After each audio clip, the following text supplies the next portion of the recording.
Hi there, I'm Kian Cruz, author of Dad Bod, and you're listening to Pop Goes Your World. If you haven't already, subscribe on iTunes. And while you're there, please leave us a rating and review. And now it's time for our featured presentation. I'm Chris McBrien, and the pop culture from Generation X is everything to me.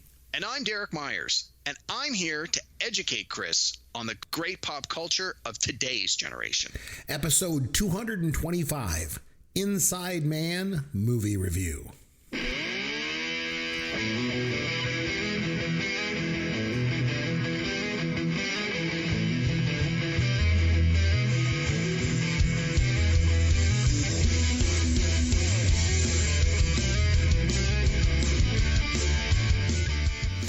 Chris McBrien along with Derek Myers, and this is Pop Goes Your World, the pop culture podcast for the generations.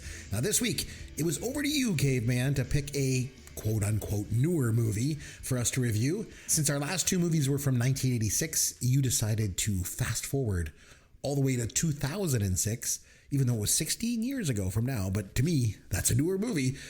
So you nominated the Spike Lee directed heist film, Inside Man. And we're going to get to that shortly. But first off, what pop culture have you been able to take in since we last spoke, my friend?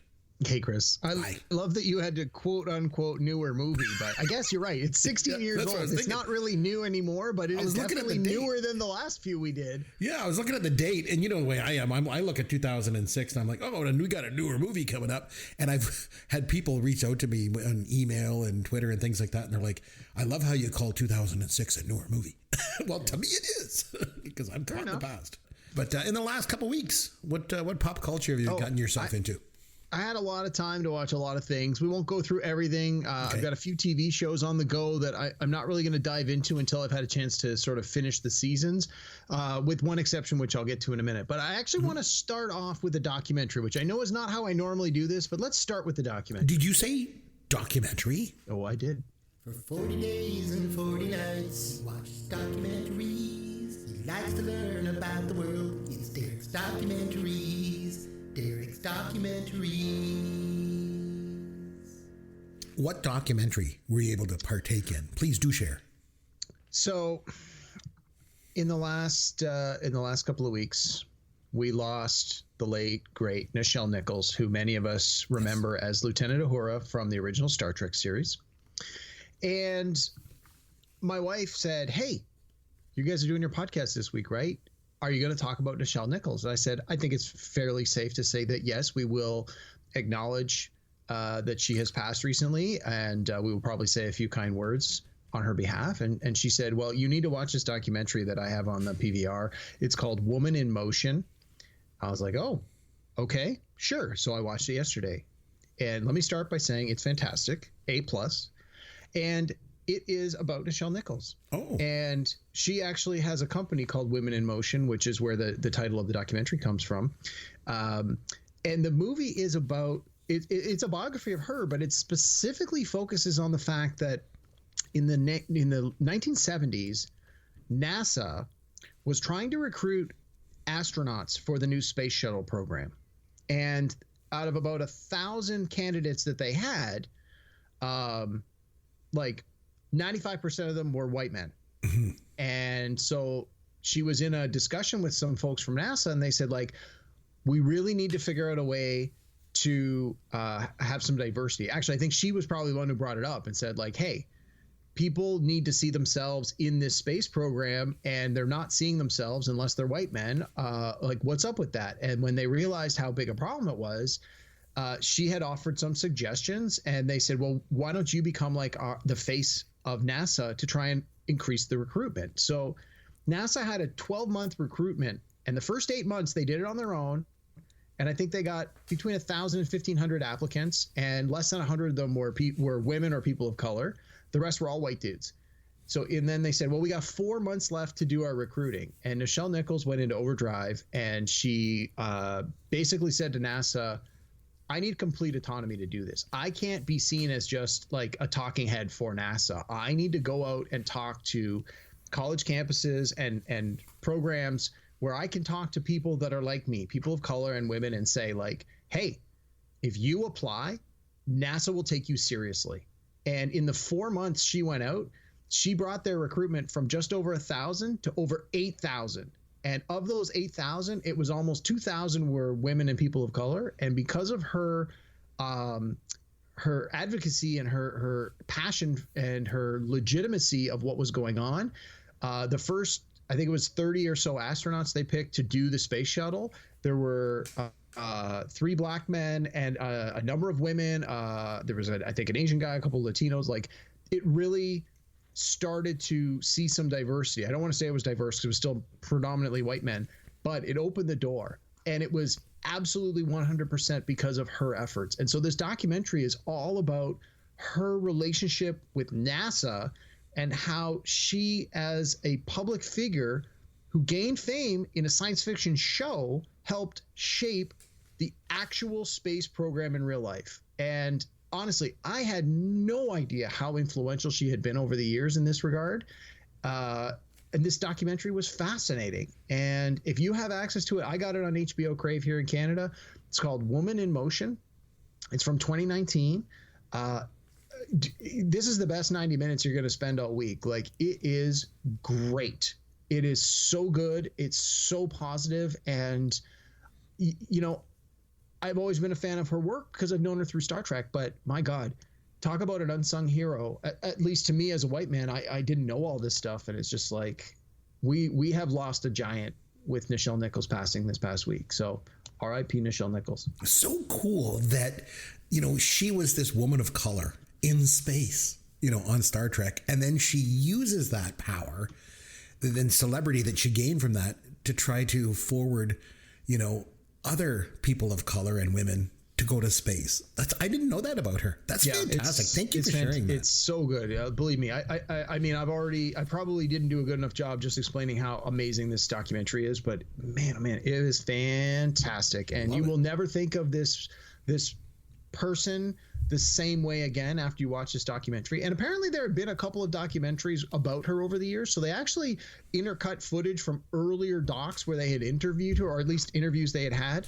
And it's just fascinating the number of people that were inspired to go where they are. People who went into the sciences, people who went into the what do they call it? STEM, science, technology, engineering, mathematics, specifically women and people of color who to this day say, I wouldn't have done what I did if Nichelle Nichols hadn't come to my college and suggested that we apply for these opportunities and that we would be taken seriously. There were people in the military that had already been denied through the military channels. And basically Nichelle found out that if they applied as civilians, even though they were military, they would be given a second opportunity to get into the program. And so many of them did.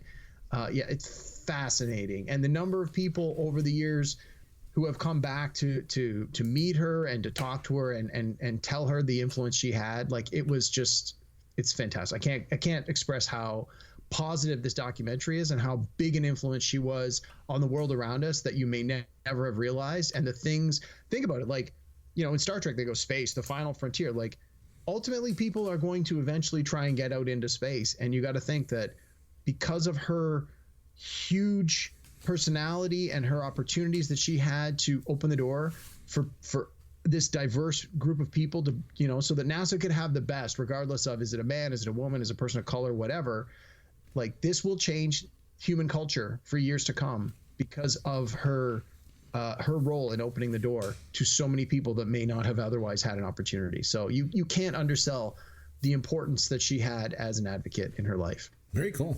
Okay, anything else? All right. Yes. I had another documentary, but you don't have to play the song again. On the Disney Plus channel, there is a 6-part documentary series. I've only watched the first 2 so far, and it's called Light and Magic. Oh, you know what? I was just flipping around Disney Plus today. I saw that, and my wife was like, oh, God. And I just added it to my list, to my favorites. That looks fantastic. Yeah, I watched the first 2 episodes. It is the history of how the Industrial Light and Magic special effects shop came into being. Yes, it's a lot of Star Wars because that was how they started. Yep. But I have seen a lot of Star Wars, the making of Star Wars documentaries. This is nothing like that. This is all about the people that built the special effects shop the engineers, the artists, the people that work in special effects. George Lucas is interviewed in this, but he has very little screen time. It's not a documentary about George Lucas. He's had enough documentaries over the years. This is about the people. This is like Phil Tippett and Joe Johnson and those guys. Oh, it's even names I'd never heard before, and it talks about how they were pioneers and how it was like they were too inexperienced to realize just how big a task they had in front of them. And so the first 2 episodes, I finished watching the second one today. The first 2 episodes are about Star Wars. And I started watching the 3rd episode, and it is now moving ahead to Empire Strikes Back. And so I don't know if the 6 episodes are just 2 on Star Wars, 2 on Empire, 2 on Jedi. I gotta think that by the end they're going to talk about like where Industrial Light and Magic has gone over the years. But again, I'm trying not to spoil it for myself. The first 2 episodes are fantastic, but each episode's about an hour piece. So it's going to be 6 hours to get through this. It's fantastic. It's so good. And let me tell you, I'm watching this documentary and I'm like, I can't wait to go back and watch Star Wars now that I've seen some more of this behind the scenes stuff. So yeah, 2 thumbs up, A+ on the Light and Magic documentary series on Disney+. Real quick, 3 other things I had. 2 of them are repeats. One of my friends is starting his way through the Marvel Cinematic Universe, has not seen any of the movies, and is slowly working his way through them. Is this Fred me? No, but very well. Believe me, he's like you. He had no context, not a comic book guy, and did not see any of them in the theaters and watching them on streaming and DVD. So he's at my place a couple weeks ago, and I go, "Oh, how far are you into the things?" He goes, "The next one on my list is Black Panther," and I'm like, "Well, I think we're gonna have to watch that tonight." And so we watched it again. For me, it was probably about my 5th or 6th time through. It was his first time through. This movie, honest to God, Black Panther has got to be one of the best offerings that Marvel has. It definitely is in the top, in my opinion, it's definitely in the top 5 of all the Marvel movies. And arguably, I would probably even put it in my top 3. It is that good. Performances are good. Story is good. The message is good. The special effects are good. And it stands alone. So you really don't need a lot of context. It's one of those ones where you can just come to, even if you're not really a big fan of Marvel, even if you don't really know what's happened before then. It is a very strong, very tight, independent movie that, like, well, I mean, it's not independent in the sense of an independent movie, but independent in the sense of it's not necessarily a part of the giant 30 movie franchise. It is, and if you know that stuff, great, but you don't need any of that context. You can just come into it knowing nothing.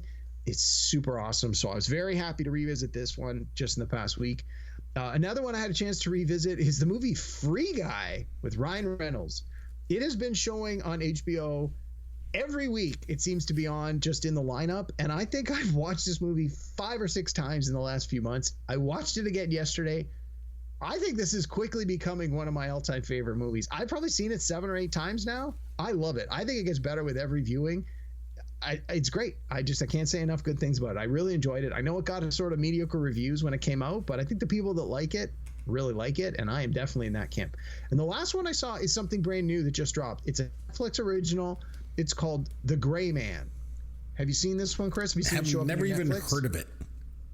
So it just dropped this week or last week. It stars Ryan Gosling and Chris Evans. Chris Evans, many people will know, is Captain America from the Marvel movies. Speaking of Marvel movies, it's also got Billy Bob Thornton in a small supporting role, Alfie Woodard in a small supporting role. It's got Roger Jean Page, who people know from Bridgerton, in a very small role. He's actually kind of underused in this one.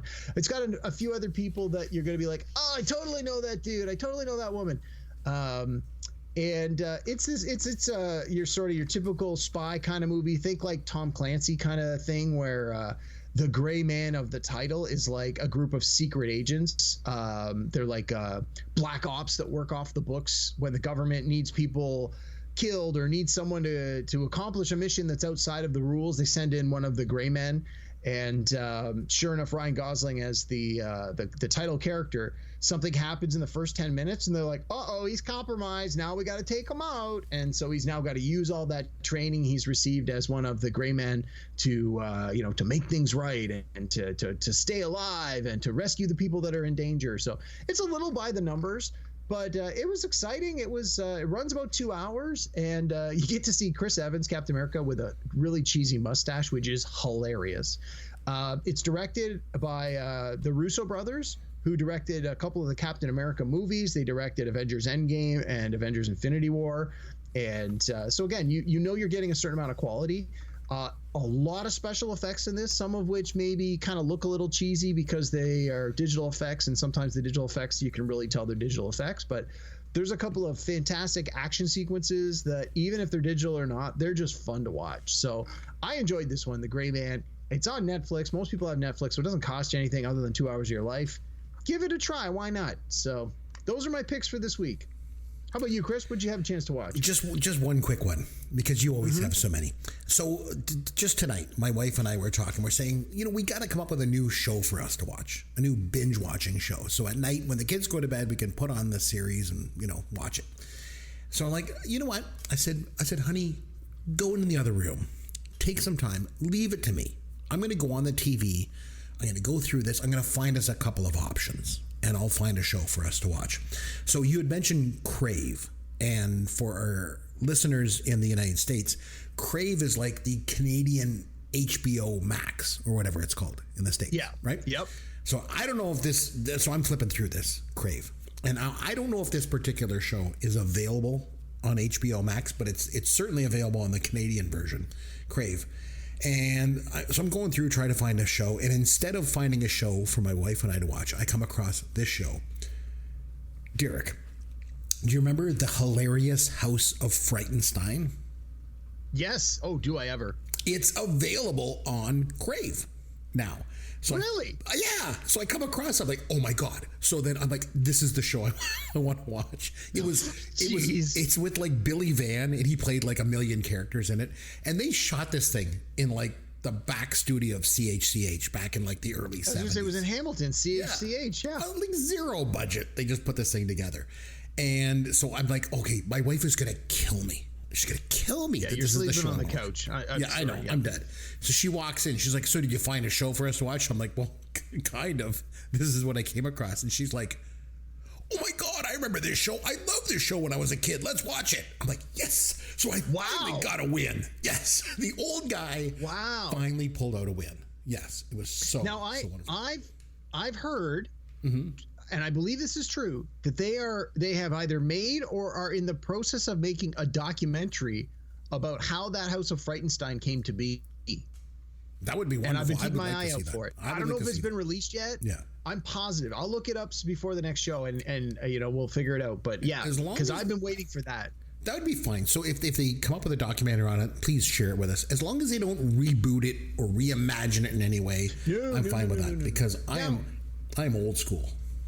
I had heard, again, the internet is a strange place. You can't believe everything you read on there. But I had read on the internet that part of the reason that show has not previously been available in syndication in any way, shape, or form is there was a segment where the main guy, what'd you say his name was? Billy something? Billy Van. Yep. One of the characters he played was a DJ who was a Wolfman. Supposed to be like Wolfman, a play on Wolfman Jack. I am the Wolfman. And then he would play he'd play a song. EECH and then he would radio. I remember. Yeah. And then he would come out and he would dance. There'd be all the psychedelic and all the. It was very trippy. I had read that they were having a hard time getting the rights for the music they used in that show to reuse the music in syndication, because you now have to pay for stuff. I think they used Sly and the Family Stone for his theme, if I remember. Yeah.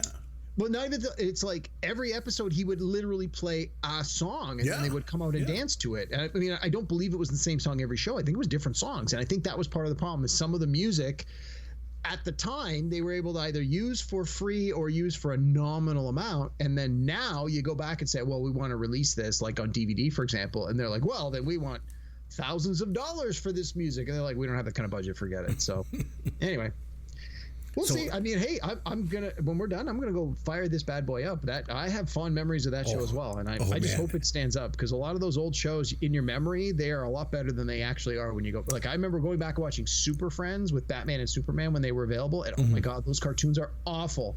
And in my mind, they were the greatest things ever. And same with Battle of the Planets, G-Force. I remember thinking, this is the greatest ever. Went back, watched 2 episodes, and I'm like, this is trash. Like, how did I ever watch this as a kid? Well, you'd be wrong on that one, because Battle of the Planets is still good. But I'd like to know your thoughts on hilarious House of Frightenstein. You have to come back and let me know about that. Like, oh, for sure. I just want to say, I just want to chalk it up as a win. It's a win for us old guys. Sure. To have my wife like finally agree. Oh yeah, I'm gonna watch that show. Like, yes. So that's a really good thing. Since I'm old, I also do this. Here's your dad joke of the week. Now, Derek, since we're doing Inside Man this week, and it involves a bank heist, I thought I would do like a bank heist type dad joke. All right? Yep. So, did you hear the one about the dyslexic bank robber? No. He went into the bank and yelled, "Put your air up in the hands, mother stickers. This is a up."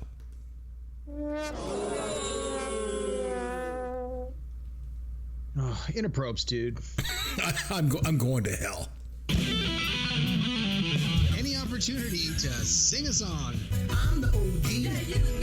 Yeah, I'm the OG. There are some huge red flags. I am the one with the neck full of gold. For people that listen to this show on like 1.2 or 1.5 times speed, it should be fine. New movies suck in every single way.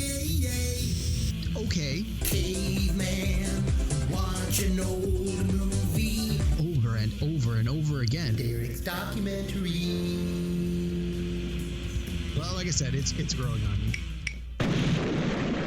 All right, Derek. That was a great intro, man. That was a new one. Good job, man. Yeah, I'm glad you like that. It's me singing, so I thought you might hate it, but Small doses, man. Like so many things, small doses are best. Oh, that's good. So I was talking at the top of the show. We did a couple of movies from 1986, and it was time to do something newer. So it was over to you. Quote unquote newer. 16 years ago. But you decided to nominate Inside Man. Yes. And so maybe you could just start off and just tell us why Inside Man? Why did you want me to watch that? And we'll kind of go from there. All right. So one of the things whenever I try and give you a newer movie, and we'll just blanket statement, newer movies generally are anything after the year 2000. Like anything in the last 20 years in my mind is newer because I know 99% of the time you've never seen the movie, and mostly you've never even heard of these movies. That would be correct. And that's a travesty because there are so many great movies. And I mean, the last time we did one of these new ones, we did There Will Be Blood, which I know you really enjoyed. Oh, yeah, it was fantastic. This time around, we're doing Inside Man, which I hope you enjoyed. We'll get to that in a minute. So one of the reasons I had this on my list for many reasons. Number one, it's a great movie in its own right. It's got a fantastic cast, of Denzel Washington, Clive Owen, Jodie Foster, Christopher Plummer, Chiwetel Ejiofor, Willem Dafoe. Like the list goes on, and a lot of like supporting people where you're like, oh, I recognize that person. Huge cast, directed by Spike Lee. I mean, everybody knows who Spike Lee is, and by this point in Spike Lee's career, like he is capital S Spike Lee. Like everybody knows who he is. He knows how to make a movie. So when you see his name on the poster, you're going, and then you're like, oh, well. It's Spike Lee, Denzel Washington, and Clive Owen. Yeah, of course I'm going. And I remember seeing this in the theater and loving it. Now, I also have a soft spot for movies about con artists and bank robberies. I love anything to do with those if they're done well. And I will always give them the benefit of the doubt. And believe me, there have been some stinkers over the years, but there have been some gems. And this, in my mind, is one of the very best gems when it comes to the heist movie, the con artist movie, that kind of thing. The performances are great. The pacing is great. The story is great. The misdirection is great. And like any good movie where there's, a trick being played on the audience where the audience doesn't have all the information and you are basically in the same situation as the police where you don't really know what's going on. It's always fun once you get the reveal to go back and watch it a second time and sort of realize, oh yeah, the clues were all there. Like, think The Sixth Sense is one of the absolute best ones of this, where you get the payoff at the end, and then you go back a second time and you see all the beats are there. Oh yeah, there are all the clues. And this is another one where so many of the clues were there, but the first time through, you don't really know what you're looking for. So they're there, but they just sort of blend into the background. You don't realize how important certain things are. You don't realize how important certain lines of dialogue are. So you know how the movie ends. Now, this movie, like you said, Chris, is 15, 16 years old. So we're going to spoil it. If you haven't seen it, it's been 16 years. I'm sorry. Pause the podcast, go watch the movie, come back, or we're just going to spoil the heck out of it for you. But I got to think many, many, many of our listeners, assuming we have that many, have seen this already. So I think at least a handful of people listen to this. I would think sort of our most loyal listeners have, because most of them have really good taste, and unlike you, they didn't stop watching movies in 1989. So for all those reasons, I want to watch it. And you had said you had never seen this before, and so I thought, wow, what I wouldn't give to watch this for the first time again, just knowing what I know about it now and how much I enjoyed it the first time, how much I've enjoyed it in subsequent viewings. I've probably seen it between 5 and 10 times, probably closer to 5, probably like 6 or 7 times. Definitely not more than 10, but absolutely more than 5. Again, it's not the kind of thing you want to watch day in and day out, but I think the last time I watched this was probably at the start of the pandemic. So it's probably been a year or two, and I forgot just how much I enjoyed this and how good I felt this movie was. So it was a real treat to go back and watch it again, and I really hope you enjoyed it. But if you didn't, we'll talk about that. So with that, let me turn it over to you. What did you think? This was your first time through, right? It was. Yeah, I'd never seen the movie. I'd never even really heard of it before you mentioned this. So overall, I liked it. I thought it was pretty good. I didn't think it was great, which I think we'll get into. So some of the nuts and bolts on the movie, it was released on March the 24th, 2006. You mentioned the director and some of the stars. It was made on a budget of $45 million, and it made $88 million at the domestic U.S. box office. Took in $184 million worldwide. But it finished 21st at the domestic box office that year. So it finished behind Failure to Launch and just ahead of the Santa Claus 3, The Escape Clause. So it's safe to say this was not exactly a huge hit with audiences. But in all fairness, Chris, many of Spike Lee's movies, even the ones with really big casts, tend not to be the number one movies of the year. Even something like Do the Right Thing, which we did on this podcast and is considered one of Spike Lee's best movies, which is considered one of the most important movies of the 80s, if not one of the most important movies of this generation, did not do well financially. So, on the one hand, I don't think it's realistic to expect a movie by Spike Lee, at least in this time frame, to be the number one movie. But the fact that did you say it was 20 or 21? 21st. So, I mean, it's pretty, it's right there on the cusp of the top 20 of the year. I think that's very respectable. Yeah. And it obviously made money for the people that put it together. So. It did. I just want to give it some context of when it came out. But let's talk a little bit about Spike Lee, because this seems like an unusual Spike Lee film.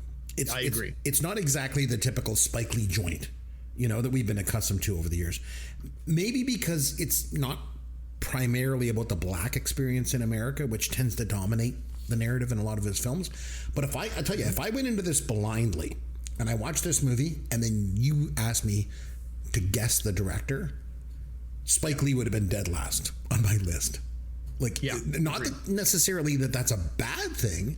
It's just that it was surprising to me that this was directed by Spike Lee. You know what I mean? Yeah, and I'm just looking at his director credits here. I mean, a few years earlier, he directed the movie Summer of Sam, and then just before this, he directed a movie called The 25th Hour. And to your point, both of those movies you would not necessarily think of as typical Spike Lee projects.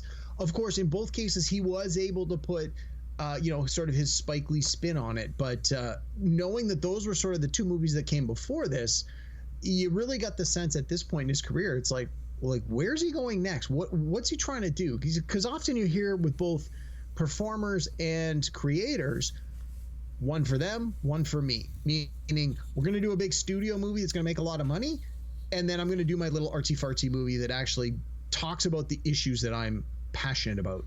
And so it almost seems like he was doing one for them, one for them, one for them, one for them. And it's like, when's he coming back to do the one for me? So, yeah, I agree. I don't think this is what you would expect to be a typical Spike Lee movie, although it does definitely have his directorial style attached to it. But to your point, if you didn't know that, you wouldn't necessarily pick up on all of them. It does at points. I think there was one thing that threw me was there was a lot of sweeping camera work for a Spike Lee movie. And I guess the thing that I've always liked about Spike Lee's style of directing is how realistic his films are. Yes. Like they just seem to have this gritty, realistic feel to them.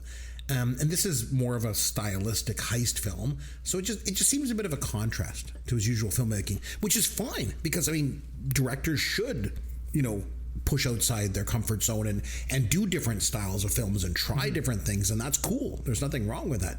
It's just that it just seemed because Spike Lee is he has such a unique style of filmmaking, especially when I think of something like that I'm familiar with, which is like Do the Right Thing, which I just love that movie. It's so good. Like, it's just so good. And we've done that here on the podcast already. So I want to see directors try different things, but it seemed a little odd to me. I don't know, but I want to talk a little bit about the cast of this movie. So the first thing I want to talk about, though, is the cast as a collective. Because you mentioned there's a lot of big time actors in this movie with a lot of big time talent. But for me, it doesn't work. And I'll tell you why. I feel like all these big name movie stars kind of distract from the movie itself. Like I mentioned, Spike Lee is amazing at making realistic films, about realistic and gritty subject matter. And I feel like this could have been more of a realistic and gritty heist bank movie without all these big stars in it. Agree or disagree? Obviously, you'd probably disagree. Yeah, I mean, the script itself, I think, would work to a certain extent, regardless of which performers are in which roles. But I think, like anything else, you need to have those big stars in the key roles to get bums in seats so that people actually see the movie, so that a production company will give you money to make it, so that a distributor will put it in front of an audience.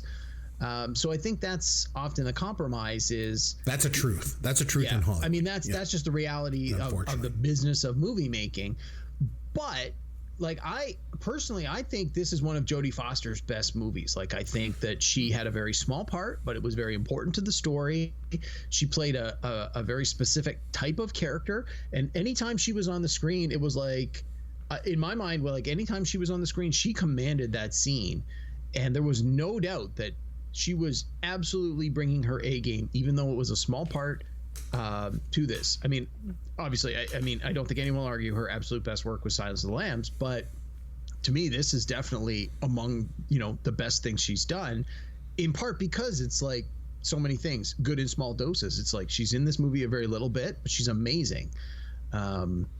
There's always this thing with Hollywood actresses having to get plastic surgery and everything, and it's a tough go for women in Hollywood. There's a lot of pressure on them regarding their looks, and let's be honest, roles just dry up after a certain age. But I had to say, watching this, Jodie Foster looks better here in 2006 than she did back in the 80s. Oh, I agree. She's an astonishing best she is ever looked on screen. I will argue all day long to support that one. She was beautiful, stunning, gorgeous. But that didn't take away from her character. In my mind, not at all. Helped. No. It was like she was playing a role where she was a powerful woman in a powerful role that was probably the kind of like, she's basically like a fixer or a handler. Like, those kinds of roles generally would have been, you would expect it to be a man. Yep. So the fact that she's in that, like, you got to think she's a woman in a man's role trying to compete and probably doing a better job than other men in that field, and just like killing it. Yeah, she looked absolutely fantastic in this, and I think that totally helped sell the role. I couldn't agree with you more. I mean, she embodies power and strength and beauty and confidence and talent. Like, she is the whole thing. I think she might be the greatest actress of her generation, like right up there with Meryl Streep. I would say. No, I no arguments for me. I mean, I think she's underrated. She certainly had some huge hits. She's had a handful of missteps. I mean, many performers do. They want to do their passion project and it doesn't land with audiences, and that's unfortunate. But no, when she's on her A game, wow, man, oh man, you definitely get an A game. So here's the thing.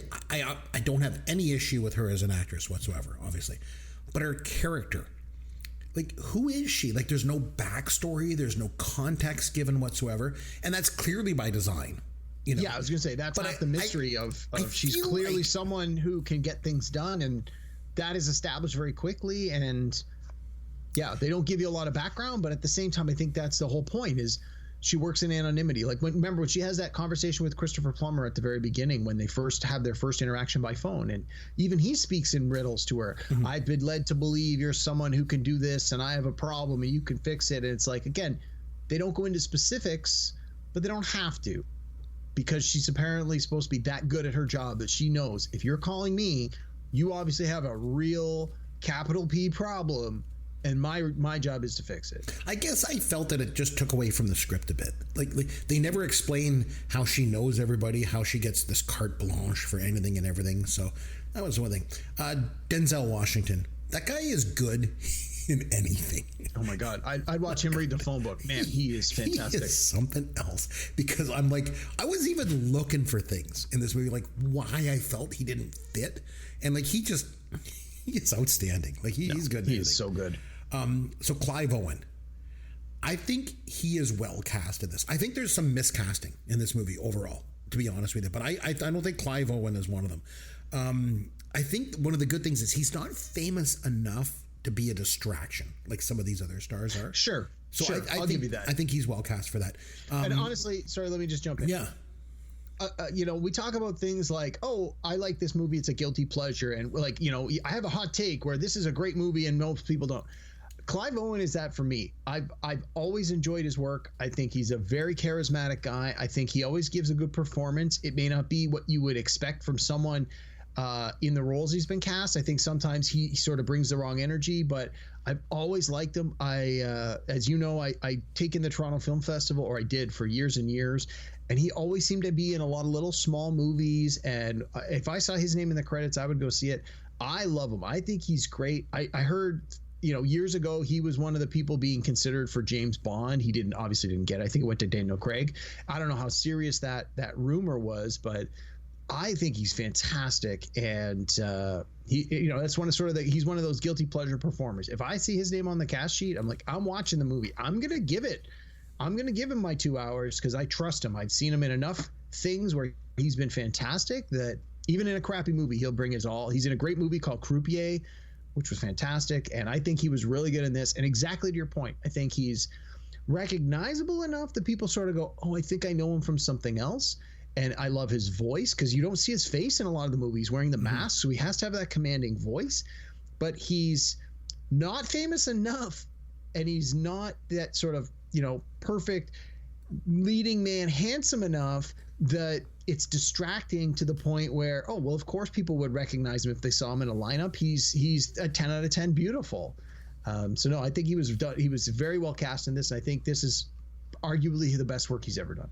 I didn't know a lot of his other work coming into this movie, obviously, because he started making movies after my cutoff of 1989. Yeah. But I saw him in Children of Men because Yancey made me watch that movie for this podcast. That's a great movie. He's really good in that one too. And I saw him in this movie called Closer. I watched it because it was directed by Mike Nichols, who I think is amazing. But that movie, Closer, it was one of the worst movies I've ever seen in my entire life. I remember it was promoted as this love story for adults, and it wasn't any kind of a love story. It was like four selfish people cheating on their partners. It sucked. Oh, it was awful. So I didn't have a high regard for him as an actor, but I do agree with you. I thought he did really well. Christopher Plummer, Canadian, so he's got that going for him. Yeah. He and Shatner got started together doing Shakespeare back in Stratford back in the 60s. But I think he might be one of the most underappreciated actors of his generation. But I think it's a fair statement. But I think he's miscast here. And so let's just do some math together, shall we? Hang on. Okay, sorry, go on. We'll circle back to that. I want to do some math, and then I'll throw it to you. Yeah, have your piece, and then I'm coming back to that. So his character is a prominent figure in World War II. Prominent enough to be mixed up with these Nazis, right? So he's probably at least 30 years old, at the time. I would say, between 25 and 30 during World War II. That's fair. Fast forward to 2006, 60 years later, that puts him into his 90s. Yeah, I'd say 85 to 90, There's no way Christopher Plummer looks like he's 90 in his 90s in this movie. I mean, they give him a mustache and a cane, but that just doesn't do it. So that one took me out of the movie.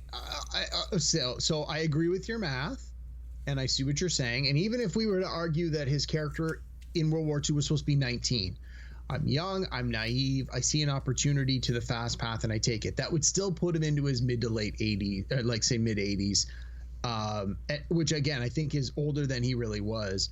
I'm okay to forgive that. I think it's just the idea that he needs to be someone who's old, white, rich, powerful, and has had the money to do absolutely anything he's wanted his entire adult life. And I think that if the character was this 90-year-old cripple who needed a wheelchair or two canes or a nurse to get him up from his chair and change his diaper, you wouldn't feel the same way about the character. I think the character needed to be believable as someone who still had power. And I think, to your point, if he was actually depicted as a 90-year-old, we wouldn't believe any of that. And maybe what that says is the movie should have been set 10 to 20 years earlier. Exactly. But that then adds its whole, I can't think of any examples off the top of my head where Spike Lee has made a movie that is not taking place in the here and now within a year Malcolm or two. X. Okay, good example. So, but most of his stuff is sort of the here and now. Given the location and the technology used in this movie, the recorder and the cell phones and the infrared light thing, like it sort of needed to be in the here and now, at least in the 2006. I don't think this movie would have worked the same way if it was supposed to be 1990. The tech wouldn't have been. Now that's not to say they couldn't have worked around it in the script, but okay, so I'll give you that one. Yeah. You know who I want to give a shout out to? Peter Hammond. He was the guy inside the bank that, remember, he hid his cell phone in that other room? And then he got beat up for it. He was played by actor Peter Frechette. And I remembered him right away. I recognized him. He was in Grease 2. And you say so. He was also in an episode of The Facts of Life. They tried to do this spin-off of like a boys' military school, except it really sucked, so it never took off. But I recognized him right away. So I just want to give a shout out. Just back to the cast in general. Overall, this movie is kind of a slice of New York, which Spike Lee has done, absolutely. Before. That is the definite Spike Lee stamp on this one. It's a New York movie through and through. He likes to pick out like sort of diverse members of the population and kind of depict them on screen, like almost like no other director can really do. And it's obviously on display here. You got the Italian woman in line at the beginning talking to her friend on the phone. The Albanian woman that's brought in to interpret the tape. Yeah. And best of all, I thought, was that Sikh character, Vikram. Oh, yes. Like, Lee shows you the amount of prejudice people like Vikram face every single day. The cop freaks out when he sees the turban, remember? And he thinks he's a terrorist. Yeah. And then later... Well, you got to remember, this is only 5 years after 2001, right? Exactly. So the whole 9/11 thing is still very fresh in everybody's mind. So, of course, the guy wearing the turban is going to get extra racism from law enforcement. And although they don't show it on screen, I mean, they show the scene where they take the mask, they take his turban off, and the guy's freaking out. And then, a little bit later, they have the scene where he's sitting in the restaurant with Denzel Washington and Chiwetel Ejiofor's character. Yeah. And they're both sitting there.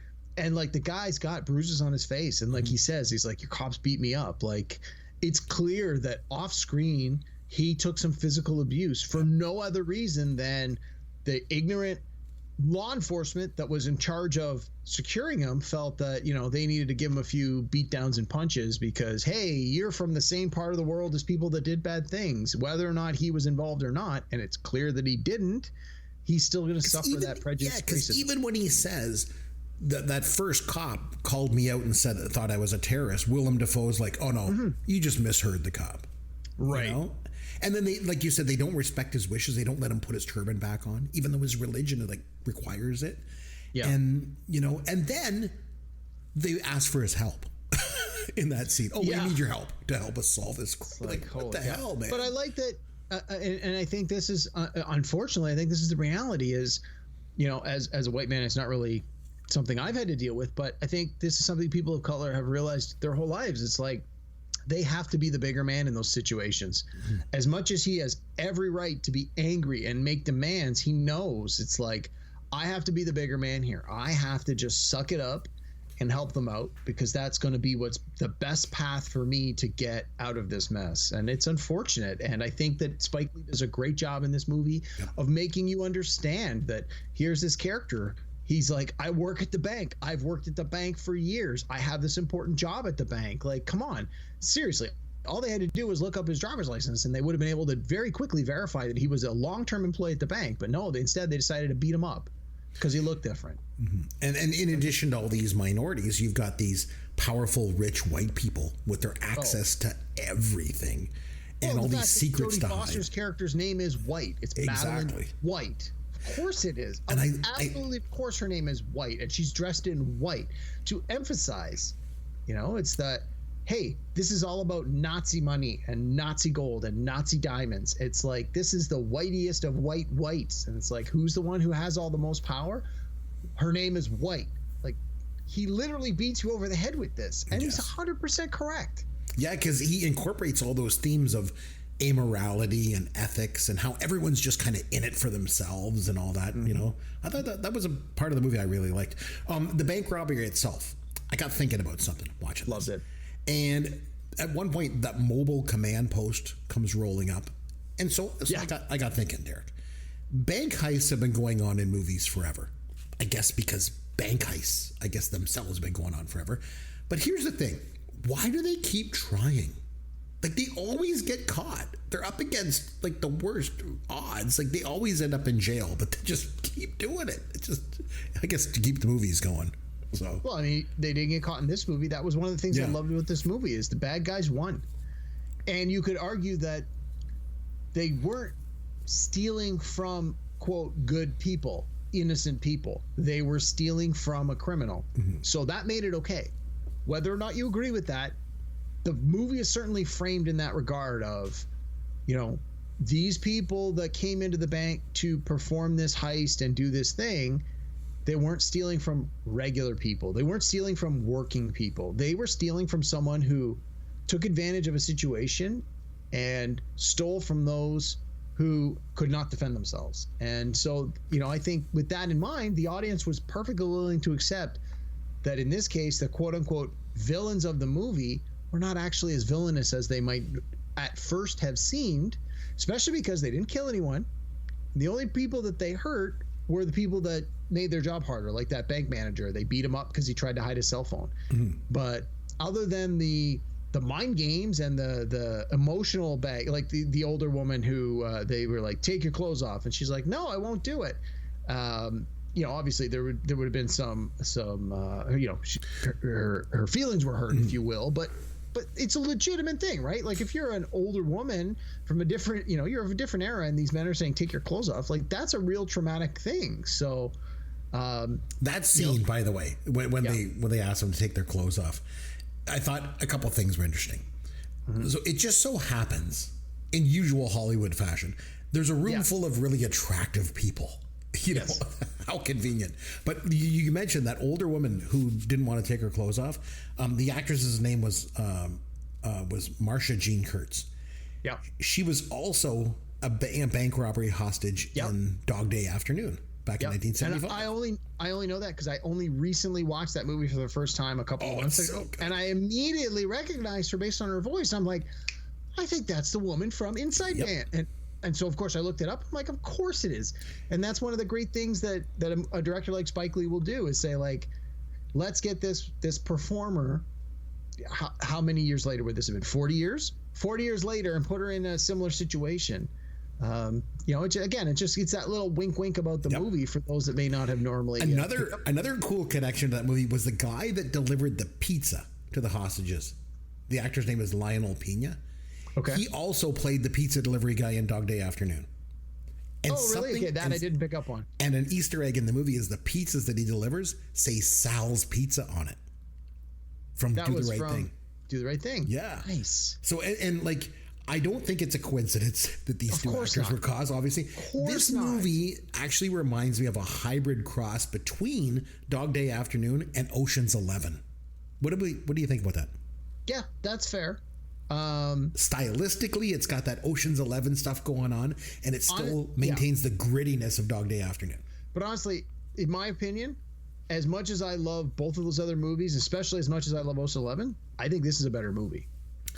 Yeah, Dog Day Afternoon was pretty good. So, you know me, I like the old stuff. Again, it was a moment in time. I wasn't wowed by Dog Day Afternoon, but I understood its importance and significance to movies, and so I watched it, but I was like, to me, it was just okay. But that's me watching it in 2022 for the very first time and not watching it in the 70s when it came out.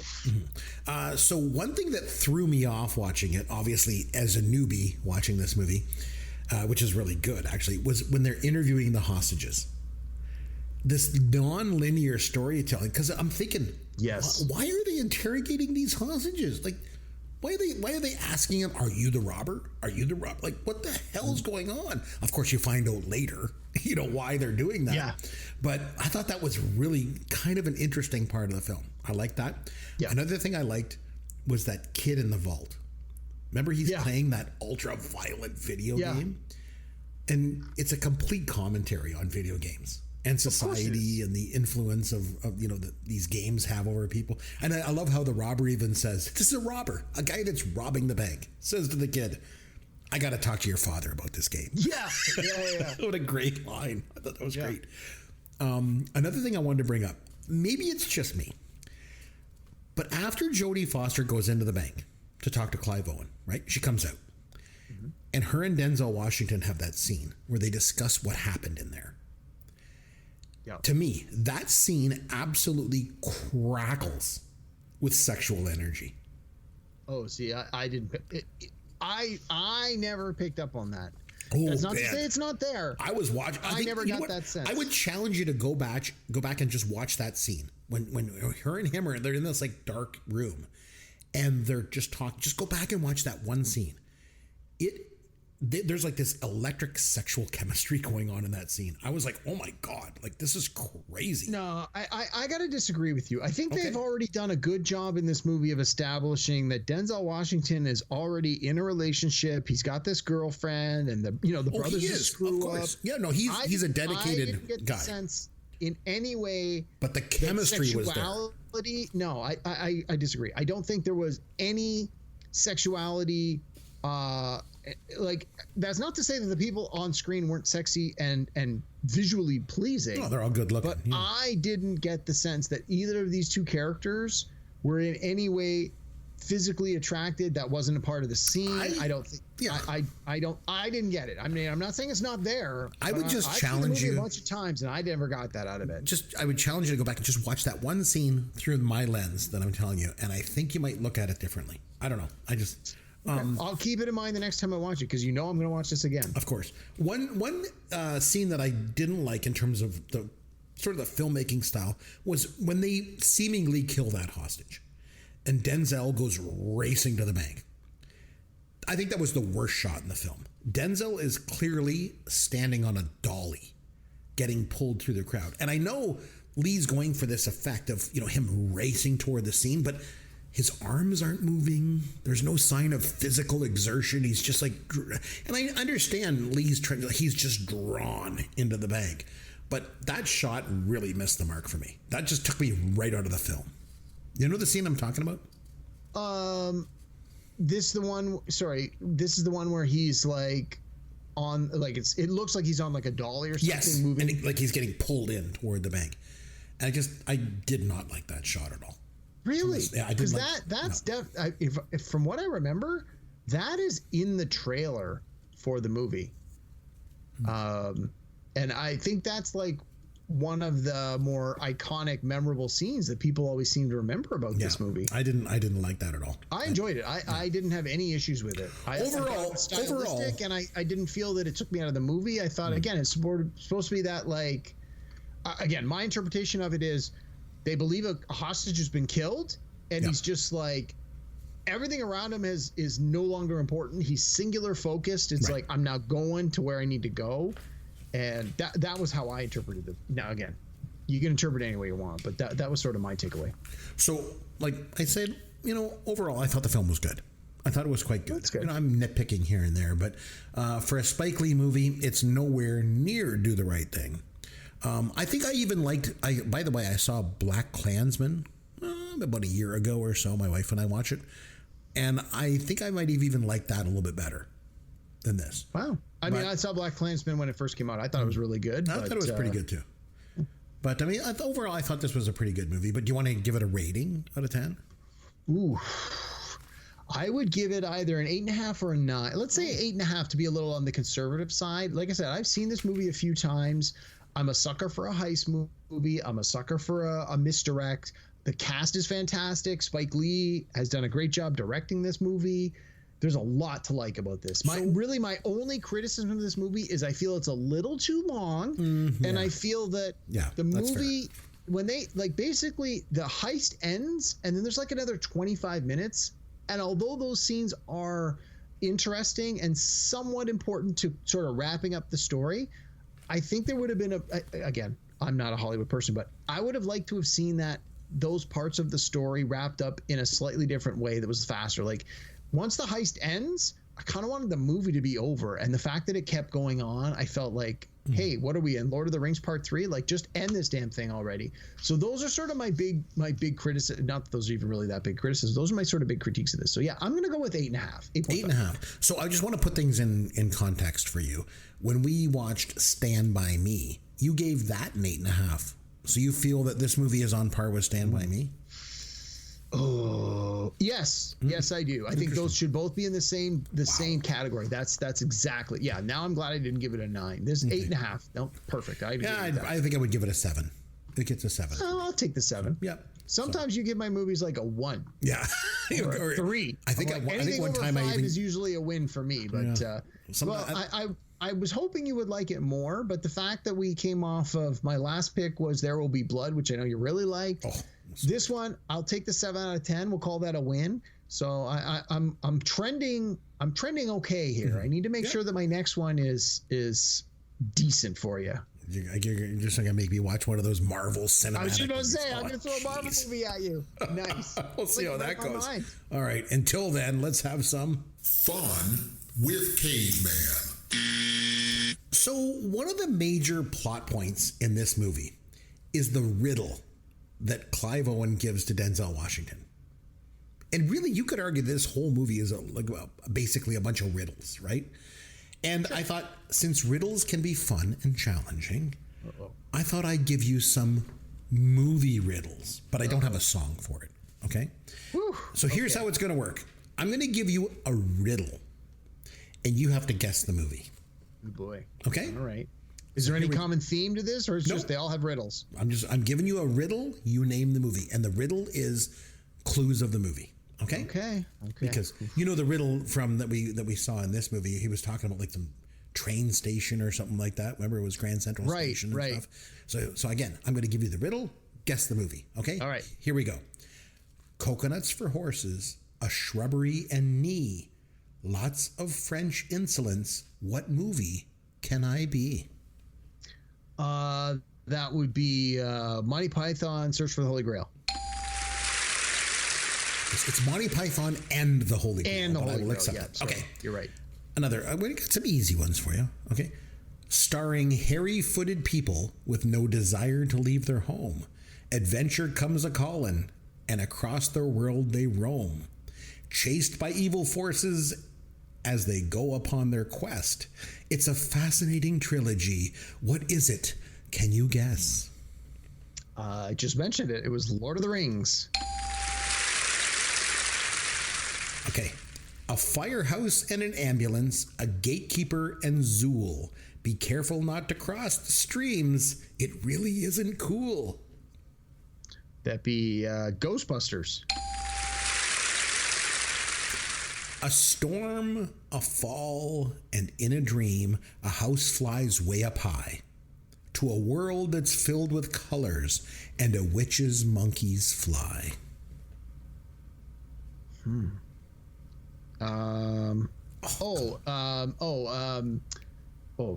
it's I can't believe I'm blanking out. Wizard of Oz. Man, I was getting worried there for a second. Yeah, I was like, wow, that's like really the Wayback Machine. A matrimonial entertainer loses girl and finds another. Sings a love song on an airplane. Grandma raps in front of others. Oh yeah, I love this movie. This is Adam Sandler. What the heck is this one called? This is the wedding one. Wedding Singer. Tom, Dick, and Harry went under the ground. It was all going well, but one got found. A man forging papers went too blind to see and stumbled and fell as he tried to flee. A man on two wheels almost got away, as did two in a plane, till their fuel gave way. Two more went downstream in a rowboat they stole. Can you guess this? Or are you stuck in a hole? Yeah, good riddle. This is, we did this movie. This was The Great Escape. While diving, they find giant eggs in the sea and take them back home. Oh, what could they be? Placed in a pool so they don't go all dry. Some old folks go swimming and the eggs start to die. But the people find the secret of youth. Their renewed life is for them enough proof. The secret gets out and there are aliens too. I think these are really quite enough clues. Yeah, that's Cocoon.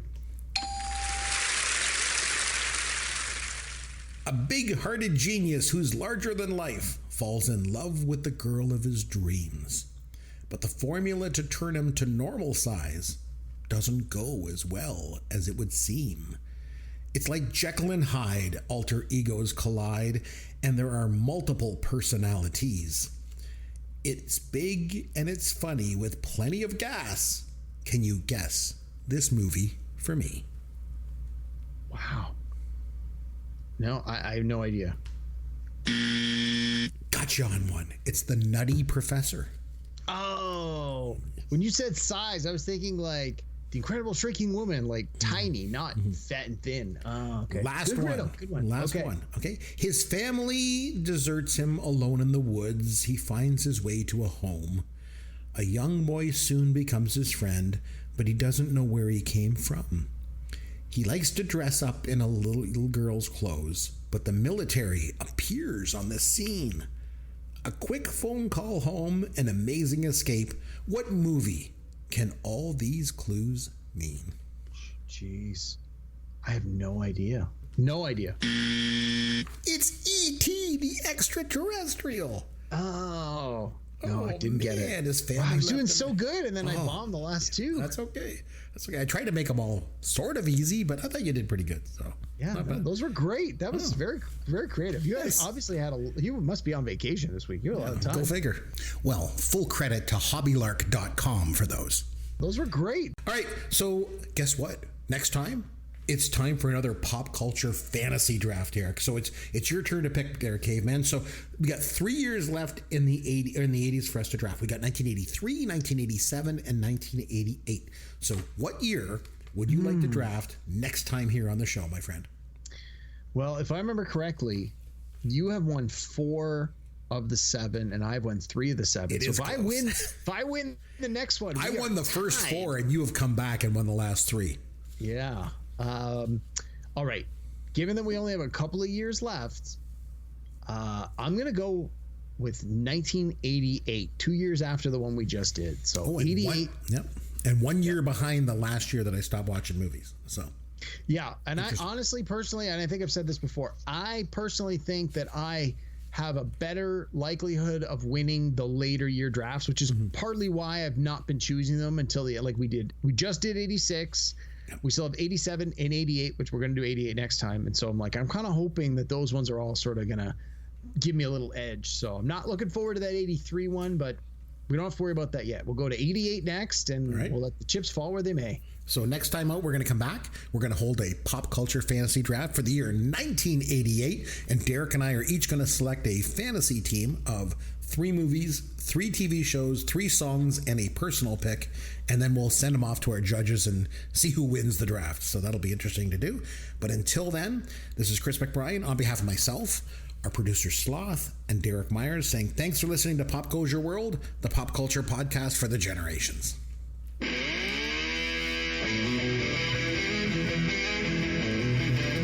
Thanks for listening to Pop Goes Your World.